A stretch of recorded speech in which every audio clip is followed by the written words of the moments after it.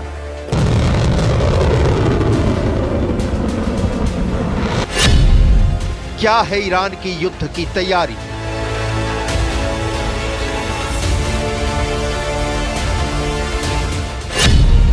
कौन कौन से हथियार हैं इजराइल पर हमले के लिए तैयार?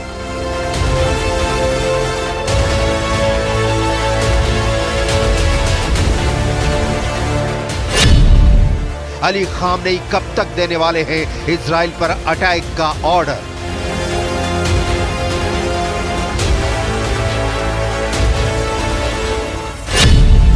ईरान ने हमला किया तो इजराइल का क्या है फिर से पलटवार का प्लान?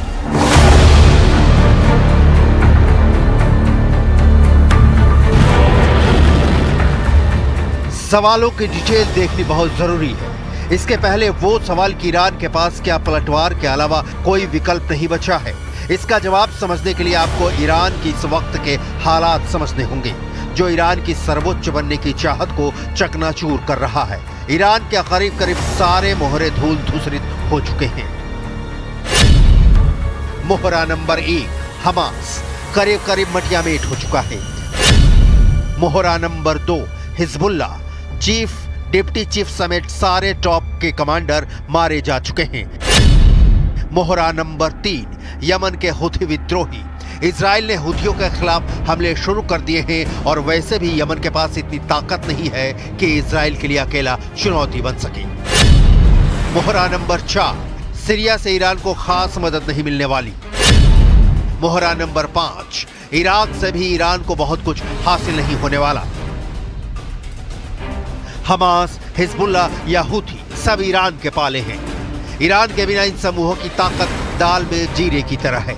ईरान ने वर्षों से इन संगठनों को खाद पानी देकर पाला पोसा। अब ये सारे नेस्तनाबूद होने की कगार पर है। लिहाजा ईरान जो मिडिल ईस्ट में इस्लाम का सबसे बड़ा अलंबरदार और इजराइल के अस्तित्व को खत्म करने के प्रति प्रतिबद्ध देश मानता है, उसकी सुपरमेसी पर ही खतरा मंडराने लगा है। और इसका इलाज बस एक है कि वो इजराइल को करारा जवाब दे। पिटे हुए मोहरे को फिर से खड़ा करने के लिए ईरान को बहुत ज्यादा पैसा, हथियार और वक्त चाहिए जो ईरान के पास पास नहीं है। लिहाजा जंग ही वो आखिरी विकल्प है जिसमें हार युद्ध की चिंता किए बिना ईरान अपनी इज्जत महफूज रख सकता है।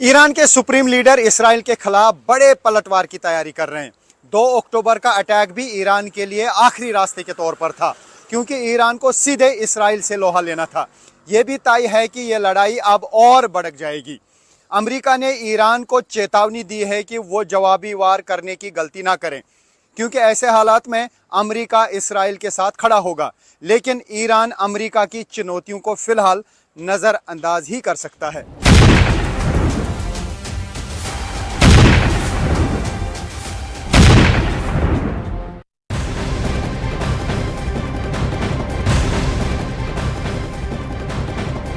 ईरान पर हुए हमले के बाद इजरायल के प्रधानमंत्री बेंजामिन नेतन्याहू का बयान सामने आया है। उन्होंने कहा कि जो भी हमें चोट पहुंचाता है हम भी उसे चोट पहुंचाते हैं और यही हमारा सिद्धांत है।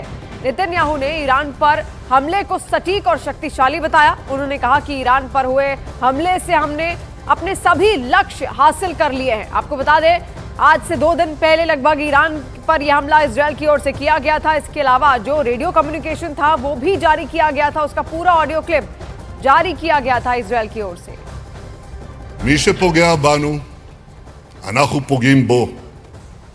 זהו העיקרון שהנחה אותנו עד היום, וזה העיקרון שינחה אותנו גם בהמשך הדרך. התקיפה באיראן הייתה מדויקת ועוצמתית, והשיגה את כל מטרותיה.